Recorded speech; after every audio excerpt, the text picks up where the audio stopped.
Gentlemen, we're not supposed to be here.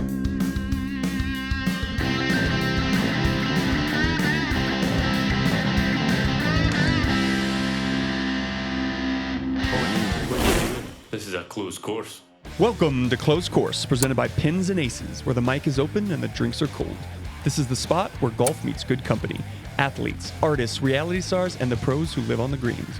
From tee boxes to tour buses, from green rooms to greens, we're asking the questions you won't hear anywhere else. We talk sports, we talk life, we talk everything in between.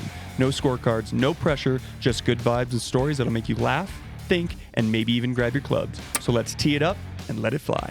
Welcome back to another episode of Closed Course, your favorite golf podcast. Our next guest has one mission: protect the integrity of handicap system. He's exposing vanity caps, calling out sandbaggers, and keeping the game honest. If your number doesn't match your game, he's finding out.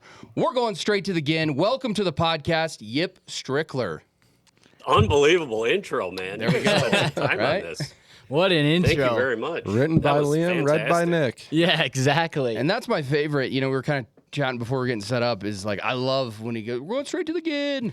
yeah. That's like the best thing. So yeah, happy to have you on, man. Excited to talk about how this all came about, how you got started, because it's awesome. It's great content. I love anytime you post a new video, I'm like, oh, what did these sandbaggers do now? Yeah. What's going on here? So I guess to bring it back, I know this isn't obviously your full-time gig. So how did you get into kind of the social media game and kind of find the niche of exposing all these rats, as you call them, on social media? Yes. So, I mean, most of it's just a big accident. I wasn't on social media at all. Didn't have an Instagram account. No, definitely didn't have Facebook. That's a bore fest over there. I didn't have anything. We had a member guest at my prestigious private golfing club back in 2023. I was like, hey, I'm going to just make this character, send it to a bunch of guys that were at the club, just make them laugh over the weekend. The character was Yip Strickler. Yip was an acronym for your invitational partner. So I was like, kind of just playing up this shtick that like, I just like people pay me to be their member guest partner for $5,000. I'll show up at your club. And, you know, obviously if you buy all my vodka seltzers and everything else that I'm going to drink and eat. And then I did a couple of videos, and then kind of wintertime hit. I was done. It really wasn't anything I was trying to do. And I got banged up one night in the spring of 2024, and I was scrolling the gram and saw a couple babes. And then I found like this one prestigious private golfing club about 20 minutes from my house and saw they had a tournament, posted the winners up there and their names. And I was like, oh, let's just see what these guys are about, and made a little 60-second video. And, you know, now I'm the biggest independent journalist investigating handicaps and tournaments at prestigious private golfing clubs in the entire universe. So Quite the title. I love that. Me too. So was that the first video that kind of like popped off, or did it kind of take a couple to kind of start going viral? Or did that first one just hit? Like I did a couple like just little 60 seconds, like local ones, and I don't know, they got a little bit of traction, and then I like, you know, just realized how much I enjoy calling out sandbagging rats, and I was like, oh, this is kind of fun. And I did have like a history of like nothing that's on the internet or ever should be on the internet. But like I had a history of like making videos in the past and sending them to some groups of friends. I might have like an ice fishing group, and where basically I would just roast every single one of the guys into like a little, maybe a little Weird Al Yankovic kind of style rap song. So like, I don't know. I liked editing stuff a little bit and just trying to make my friends laugh. And yeah, I don't know. This is like, it started as kind of like a passion project, but now it's like, I mean, I feel like God put me on this planet to do this. Where did the hatred for these people come from? Like, did you get done dirty in a big tournament? I hate them something? too. I know. I mean, it's happened to me too, but I've never gone down the route of this. Like, how did this hatred happen? How did I can say, like, looking back in history, I 1,000% have an overall member guest championship that was stolen from my fingertips. Mm-hmm. I was in the first flight. We won our flight. At the time, there wasn't a shootout. It was just whoever had the lowest net score, and there was a group and a flight behind. And I mean, Oh, I saw this 15 handicap hitting golf balls, and it was not. He was much better than his handicap. We lost by one shot. That always kind of sticks with me. The pencil whip. I been like, I don't practice very often. When I say very often, I don't practice. Okay. I show up to the tee, might hit a couple balls, probably have a beverage to loosen up more than anything.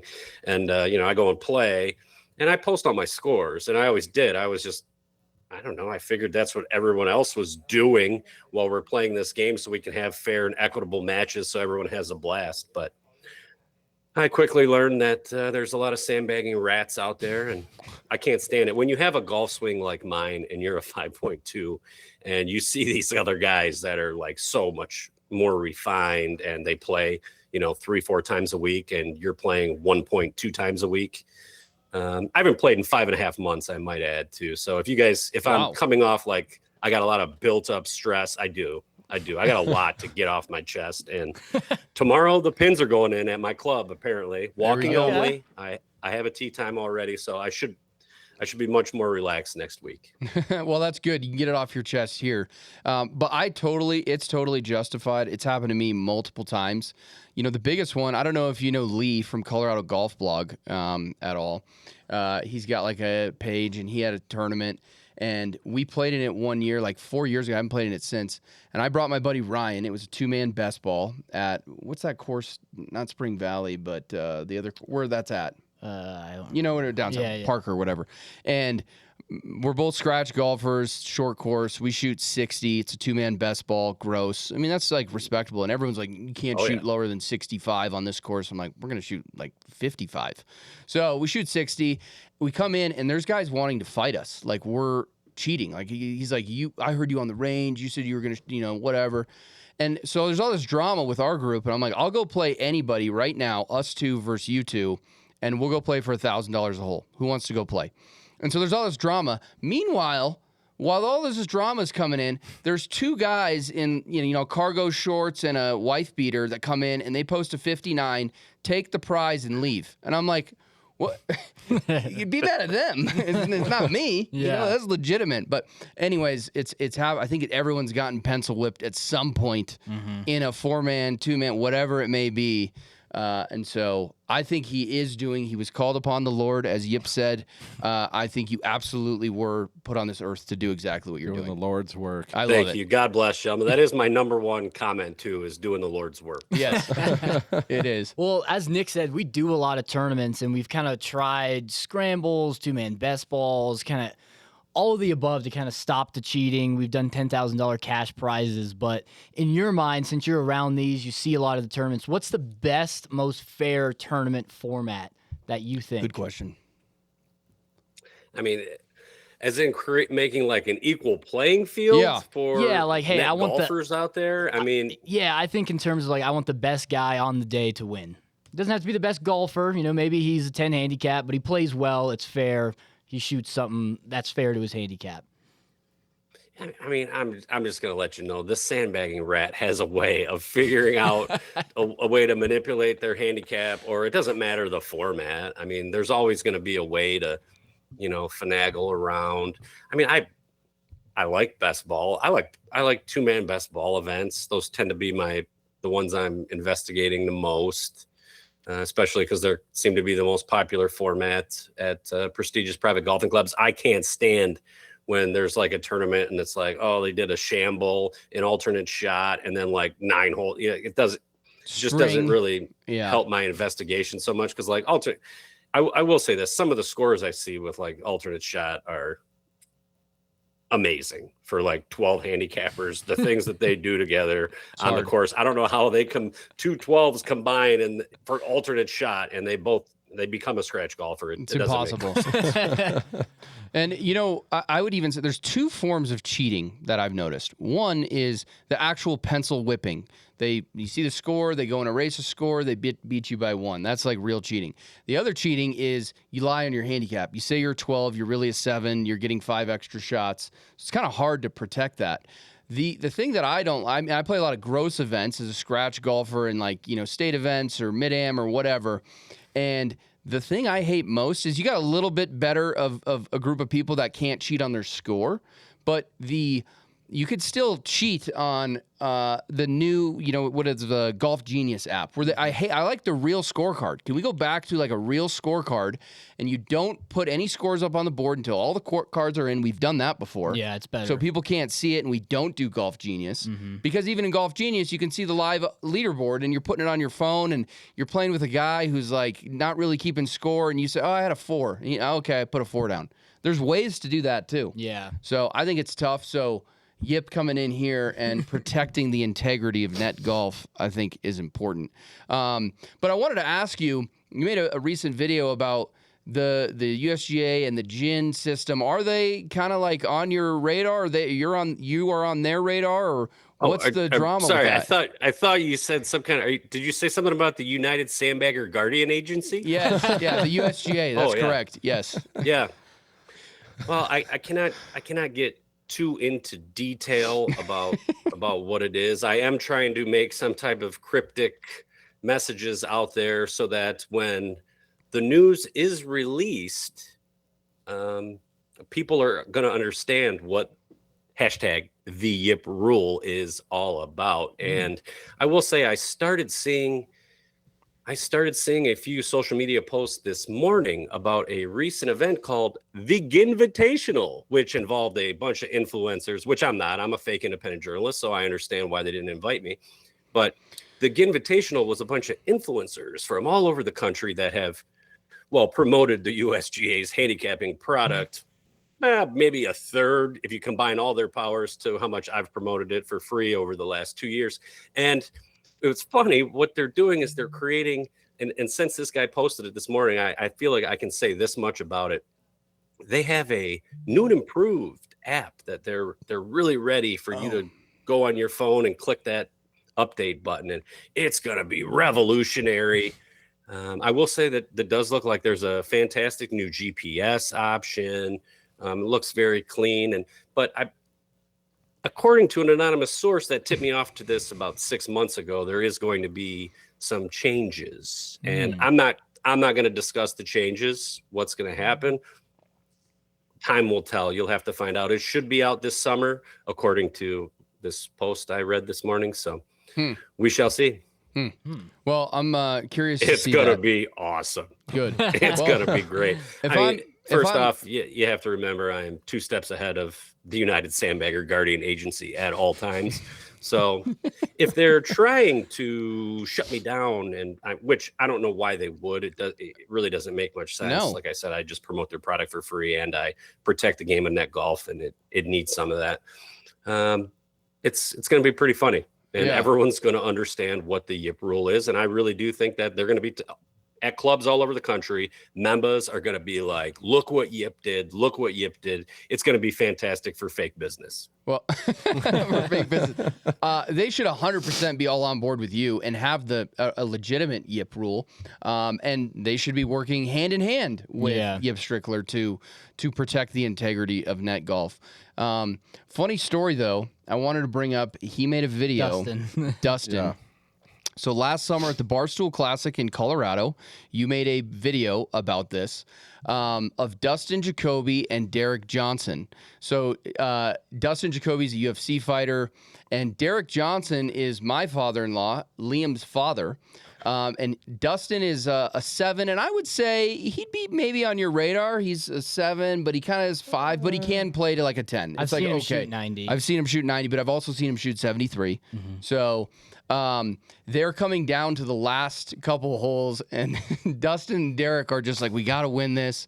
They're playing, and they just absolutely crumble and finish like, what did they finish? Triple, double, triple. Or Yeah. something. I believe it was Derek Johnson. Derek Johnson, That totally collapsed. Totally collapsed, 4-putted one of the holes, and he's just taking the piss out on Derek destroying and Dustin. Derek. It's It's hilarious. so funny. He's like this UFC fighter, Dustin Jacoby, and this Derek Johnson. Yeah, like they needed to shoot 1 over, over 3 holes, and they shot 6 over. So they did not make it. But I was watching the video, and I was dying laughing because it's obviously my dad and our UFC buddy, but it was so funny. So funny.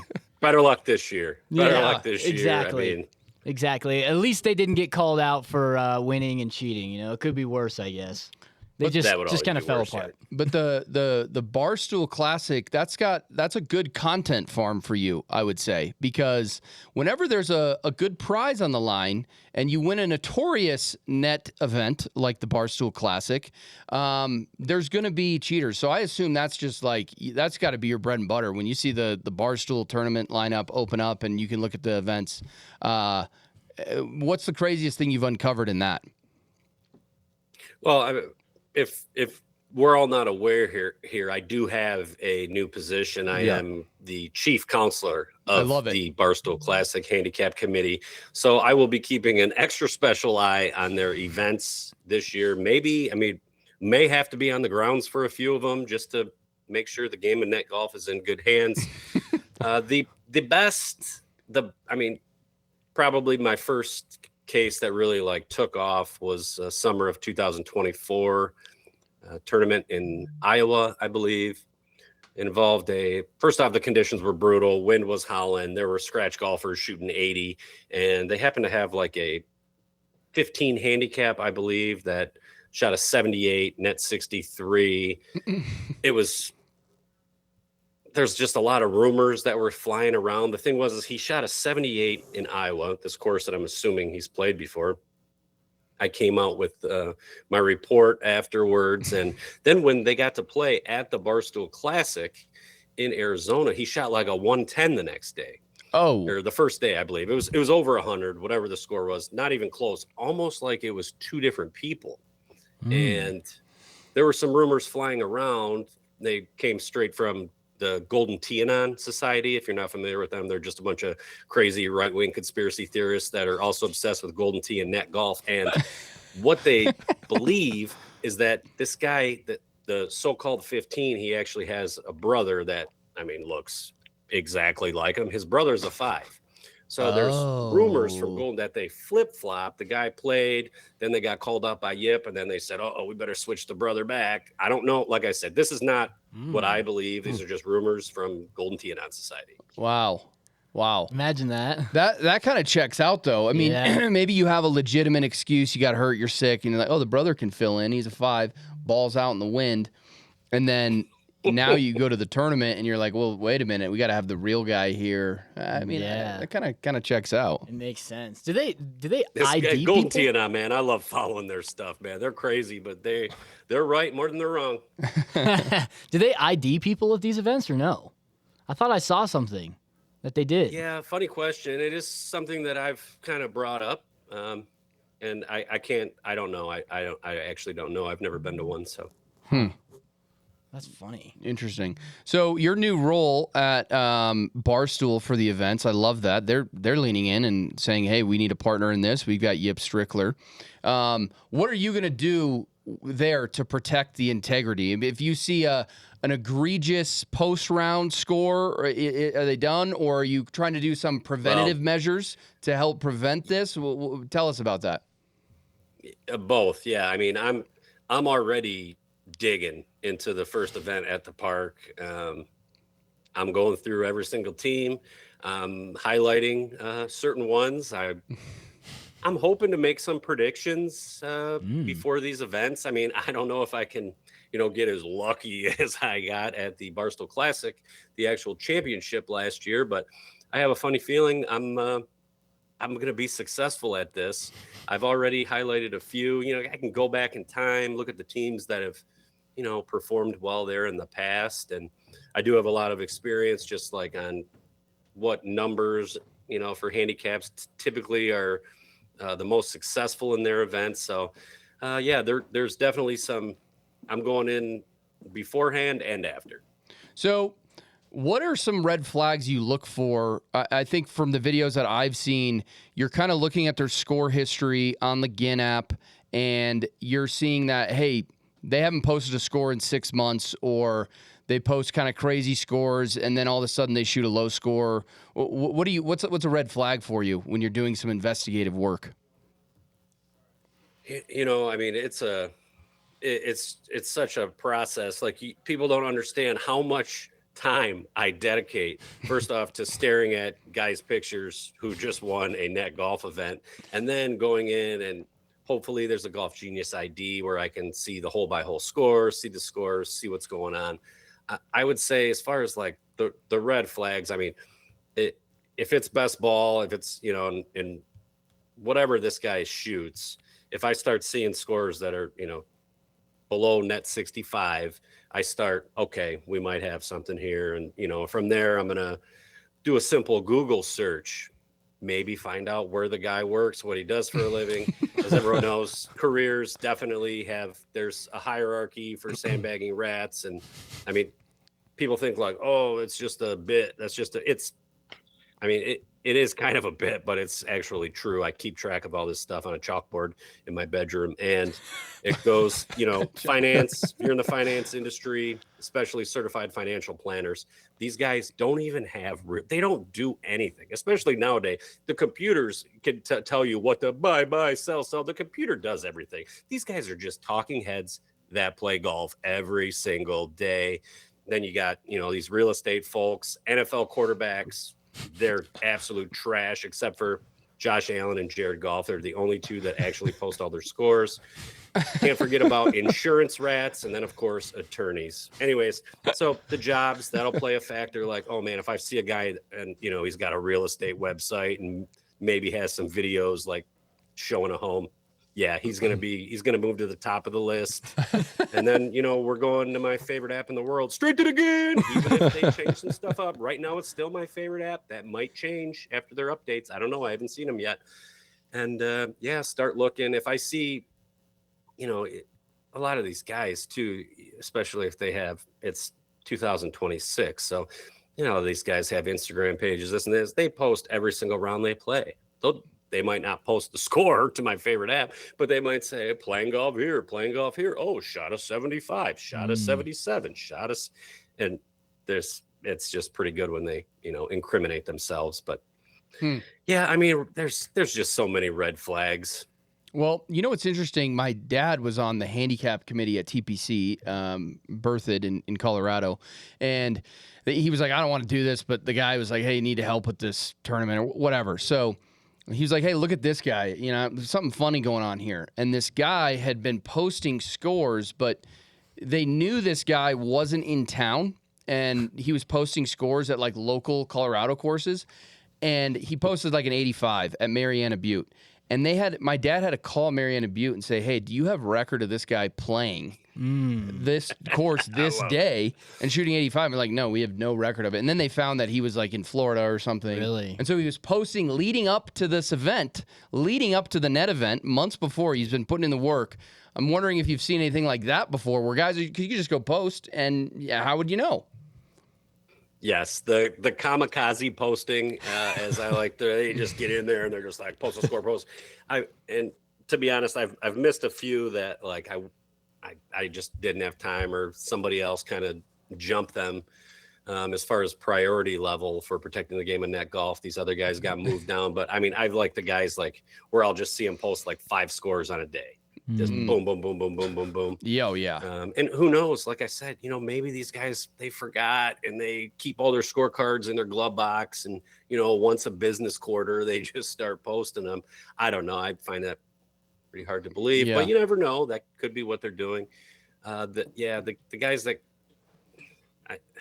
the worst for me are the guys that when they do the kamikaze posting, they're like, okay, well, to try and not get caught, I'm going to post this score back to, you know, 3 months ago, these 2 months, you know, just kind of space them out, you know, so it looks real nice. But, you know, when you're, you know, certain people, you have advantages in this world where you can maybe see the date that they actually posted the score and when they claim to have, and that kind of I'm going to throw backdating scores. I'm going to throw one little thing in there because I've got a sandbagging rat at my club. I won't mention his name, but I know for a fact he's a sandbagging rat. You can DM me. DM you, and you can look into this guy. Please do it. His move, it's a genius move if you're a sandbagging rat. And I don't know if I want to give this tip out because maybe we blur it on the in the podcast. But he'll post a legitimate score. He goes and shoots 75 from the tips. He's a low handicap. He's a 2 or a 3, but he's really like a 0 or a +2. He posts his 75, but he selects the senior tees or the red tees. You don't see it. Moving on up. So now instead of that being a is the differential of sandbagging a rat's favorite move. That's the move. Play for the tips, and whenever you go low, you post it 2 tee boxes ahead or 3 in this case, whatever. It's the oldest trick in the book. Trust me, you didn't teach the sandbagging rats anything. Leave it in. You don't have to blur it. Your editors will be happy. Leave it in. Yeah, that's crazy. But that's like a move, and he thinks it's so someone's like, oh no, 75, I see posted it. 75, I see it, and look at the tees, doesn't show, so Yeah, it's true. Yeah. So when you make these videos, and obviously you put people's pictures in there sometimes when they're holding a trophy or a check or whatever it is, have you ever had someone like reach out to you after they got called out, like pissed, like, hey, fuck you, why are you putting my picture on the internet? What has that been like? Or vice versa, let me clear the air. Hey, man, or like, hey, this is not fair, I balled out, or whatever the reason is. Do you get people reaching out to you? Yeah, I mean, first off, I didn't know we could say whatever we wanted on this podcast, so I Say typically whatever. don't say this, but fuck yeah, this is great. I didn't know I could say that. I may have been a little more open. Absolutely. Earlier, God, that feels good. I don't do it in my videos because I don't want my children, Pip, Skip, and Elizabeth, to think I have a potty mouth, but there's no chance they're watching this podcast. I can You're good. That. What was the question? Like when people reach out to you, are they pissed? Have you had someone do that? Yes. So early on, especially like 2024, when I kind of started doing this, I mean, I was getting a lot of people angry, people, weak content, bro, you stink. Some guys are like, I'm getting, I'm calling my attorney to ask about a cease and desist. And I'm like, well, you can't really. First off, your club put your photograph on the internet for all to see. This is all public information now. Your photograph, I can do whatever I want with it. I could make a fat head and put you on my front lawn. I can do whatever I want. So when they make it public like that, and all I do is, facts about the case. Like, so I can remember the first one where somebody came at me like threatening with an attorney. It was a case in North Carolina, the official state of sandbagging. And this guy had posted something like, 10 out of his last 15 rounds, let's say, were all 90s. It was just like 90, 90. He'd sprinkle in something else, 90, 90, 90. And then, of course, the Memba hits and he shoots, 80. Mm-hmm. And it's, I don't know. It's, and then he was trying to say something. I'm like, well, I didn't say that you didn't shoot those 90s. I just said you posted 90 this many times in a row. It's all facts. Like, I went to law school for 3.5 months. Okay. I know a little bit. I might act a whole fool all the time, but sometimes I'm pretty intelligent. And so I've had that. Last year I had a big one where, a guy just, he got my phone number, used his attorney and his real estate background to somehow get my phone number and call me and like threaten me. It was pretty awesome. So I've had a couple cease and desist, but I've never, I'm the best fake independent journalist out there. Like, I'm so careful that I'm being factual. If something is my opinion, I let it be known it's my opinion. I don't, And that's like what 3 months of law school put me here for this. Yeah, that's what 3 months of law school will teach you to do. Yeah, absolutely. What about, have you ever had one where, hey, you did it and the guy, you talk to him and it's like, oh, maybe this is legit, or anything of that nature of like, oh, maybe I got this one wrong? Or are they all sandbagging rats? No, if you're making the video. No, my cases, they're not always, I will give guys the benefit of the doubt. If I don't think they are a sandbagger, I'll let it be known. There's times where I just might do some fun ones, might build a case to make it look like it, but then, find some other evidence where, it seems like everything's legit. For the most part, like, from the beginning, people would get angry, but nowadays, like, typically, like, if I get someone and like they kind of are manipulating their handicap, if they reach out, they usually started out with something like, really big fan. Yeah, you got me. Really? I mean, what are they gonna do? It's not like So this you is, do get some positive feedback from people. and now I get more like people reaching out, and I have had some guys like try to come up with like, oh, well, you know, I was coming off of injury, and so that's why my scores. And then my shoulder felt so much better 2 days before the Memba guest. You wouldn't believe it, you know, things like that. But Yeah. What was your favorite investigation you've done so far? oh man, you know, I do enjoy like digging into the numbers, and like if I get someone where like I can find all these scores that somehow he's been playing these events here and there and like never posting them. I do enjoy those, but like my favorites are kind of the ones where like the videos where I just kind of have fun. And I did one this week, like any opportunity I get where I find a potential sandbagging rat's phone number on the internet, I'm calling. And Wow. if they answer, we're talking. Because Really? typically they That's don't, amazing. it seems like they have no idea who I am anyway. So, but for some reason, if I talk to them about a golf tournament they just won, they get pretty chirpy. And they're like, oh yeah, I did win that tournament. Oh yeah, what do you want to know? I did this. Those typically, I did one last year. It was an older gentleman. He was also a shorter gentleman, and I was making sure not to make fun of his height. But the thing is he used one of those Akshay putters, you know, the broomstick, and man, there was an incriminating photograph possibly that looked like he may have been anchoring his putter. And we had some questions about that. And the reason his height came into play is like Akshay, he's so skinny. I think he can kind of get away with it better. But like, there's a way if we measure the exact length of this broomstick and we take the angle, we have all these computers, we can do this. We have the height of the gentleman, we get a spine angle in. I've done we can make this happen where we can find out officially whether or not they're anchoring.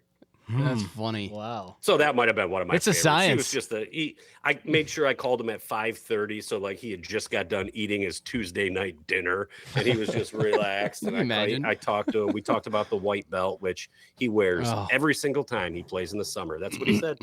Oh, The white belt is a tough look, and I say it at the You've been office saying that all for the a long time. I've time. said it for a long time. It's like putting with a glove on. It's putting your Oh, I driver in hate the that bottom too. slot of your bag, iron covers, just the things you don't do.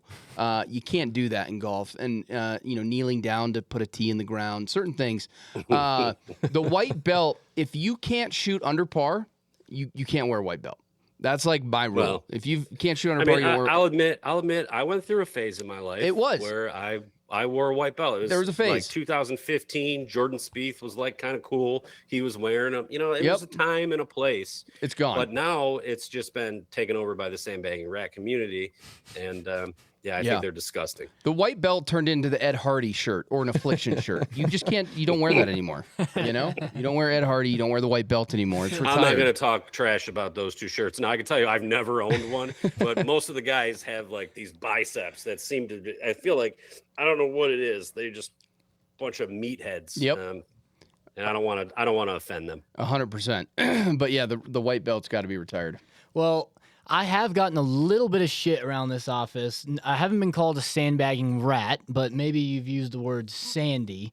Technically, I'm an 8 handicap. So where would you put my scale? And I feel like that's the danger zone of like an 8 to a 9 handicap. Where would you put the scale of like what I can shoot without being considered a sandbagging rat from you? It's a good question. Well, you would fall right in the middle of the scumbag range. Uh-huh. Yeah. As the 8 to 9 handicaps. I mean, they typically, I don't personally play with many of them because they know I'm checking their handicaps all the time. The handicaps, for some reason, they tend to be like sub 7 or over 9. I don't know why you're in that range. It's I wouldn't play you for much money. We're in the same boat. So what would I shoot? What would I shoot when you're like, okay, fuck you, you're a sandbagger? What's that number?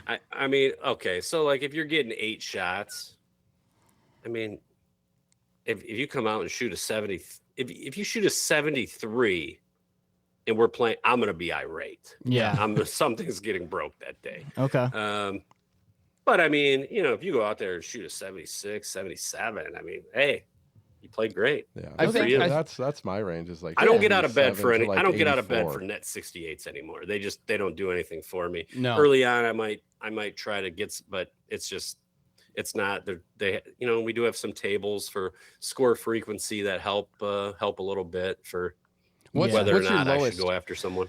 My lowest round ever was actually with Eric at Red Rocks. It was winter rules from the white tees, 74. Other than that, my low round is 77. Okay, so I think that's like respectable. You came out with a 74 in those conditions. I don't want to fight you at all anymore. That sounds great.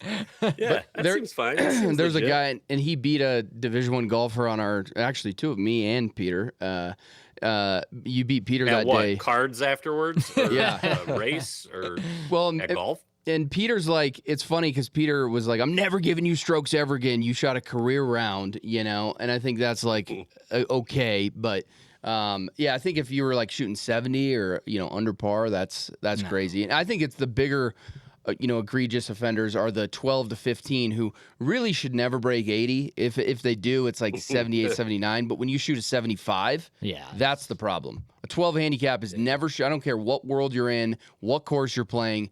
A 12 or above is never breaking 76. You shoot 75, that's a problem. Yeah.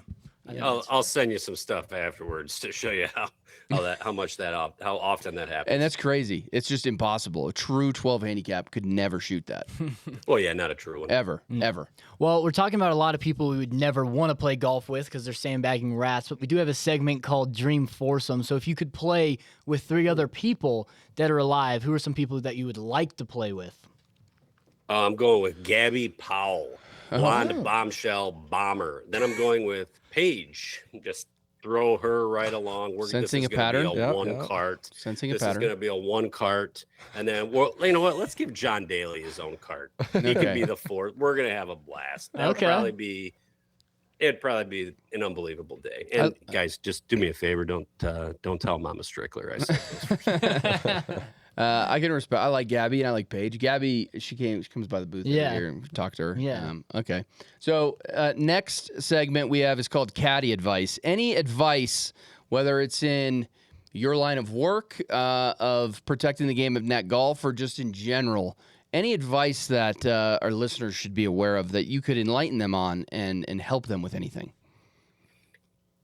Personally, if I'm giving caddy advice, the best caddy advice I can give to anyone looking for a caddy or a caddy themselves looking for an extra bag, it would be download the Caddy Time app. Look at that. This is Uber for caddies. You need a caddy? Boom. Get on that app. Caddy Time. Pick out your course. The guys are going to say, hey, I want a caddy. I mean, that's my best advice. I had to use that for a shameless plug, guys. When you set me up like that, I'm knocking it out of the park. That's what I do for the companies that believe in me. I knock it out of the park every time. We pitched a lob right there. So. Well, yeah, you're wearing pins, so I'm fine with that plug. I'm fine with the plug. Yeah, I'm fine with the plug. See? Caddy This Time. is what I do, guys. This is what I do. I love that. Well, we've kind of asked you already, is there anything that maybe you got wrong or wanted to take back? But we do kind of talk about another segment. It's called Mulligan Moment. So if you could redo something, it doesn't have to be in your line of work related. Could be just your personal life, anything. If you could redo something, take a mulligan on it, what would that be? Oh, God, this is going to be another thing we don't want Mama Strickler to hear. Uh-oh. I can't answer this question. You guys are setting me up. This is a setup. This whole thing, this whole charade. This is a setup. Did you guys just create this thing to try to bury me? Are you working with the United Sandbagger Guardian Agency? I don't feel comfortable answering that question. That's fine. Hey, that's I good. would do nothing different. I would do nothing different. No regrets, except I did have a baseball coach in high school that was a jerk that convinced me I shouldn't play basketball or football because I was going to be a college baseball player. And I was, but I was a pretty good athlete and definitely could step out and knock down the 3 anytime I wanted. And that'd be about the only thing. If I could go back, I'd go at least basketball. I should have played basketball.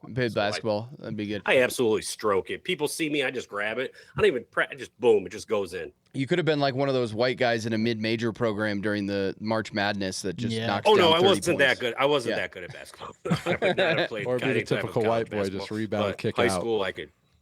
You can ball out. Okay, I love it. Well, obviously, we're kind of getting into golf season coming up here shortly. What's next for you? Are you just kind of dialing into all the members coming up, getting ready for the season? What are you focused on? My busy season's kicking off, but at the same time, like my golf season kicks off tomorrow for me. I have a 2 p.m. tee time. I don't know who I'm playing with yet because I just grabbed it. They just put the pins in. It's going to be miserable out there. I'm sure the course is in terrible shape. There's no carts, so we will be walking. That's one thing. And I don't think there's going to be any caddies since it's, Good Friday. There ain't going to be nothing around there. So I'm going to be hoofing it, but I'm going to be enjoying every second. The one thing about walking and carrying your own bag is I can't get drunk while I'm playing golf that way. It's just impossible. So that's a good thing. Who knows? Maybe I haven't played in 5.5 months, so should be interesting. Handicaps should be going up after tomorrow. Posting season opened on April the 1st in Michigan. So perfect. Looking forward to it. Good. Okay. Well, we got some tournaments this year. We got some big cash prizes too, so we might be trying to hire you for a couple of these. We don't want any rats. Yeah, we don't want any rats winning our money here. So, well, I'll tell you right now, you better get me while you can. The price tag's going up by the second. But I've definitely, if you guys ever need any help with any potential handicap manipulation, I'm here for all of you. Perfect. Well, we appreciate you coming on the pod. It's been awesome talking to you. Where can the people find you? Just Yip Strickler on all the platforms? Yip Strickler. I'm on the Instagram. Don't forget to check out my podcast, which I'm going to start doing a lot more now. I've kind of been taking a little break. Good idea. Having a difficult time getting guests. I really want these guys that I call out in my videos to come on, but man, some of them are like, I don't know, they get a little nervous. It's all going to be fun, people. Just come on, join me on the Yip Strickler Experience. I know it's a very creative title. I came up with it myself. Instagram, X. On the TikTok, YouTube. I'm all over the place. Cool. YipStrickler.com if you need a member hat. All right. Perfect. Love it. It's member guest season. I probably need to order some more of those now that I think about it. And I definitely have to go to the post office after this to go drop a bunch off. Perfect. Okay. This fake business is booming. That's good. Well, we love to hear it. That's amazing. And again, I've been a big fan of your line of work, for the past couple of years. So we appreciate your time coming on the podcast. And for everybody who's listening, at Yip Strickler, give him a follow. It's definitely worth it. And thanks for coming on today, man. We appreciate it. Hey, thanks for having me. And thank you guys for supporting my fight to save the game of net golf. Appreciate it. Thanks, man. Thanks, everybody. Thanks.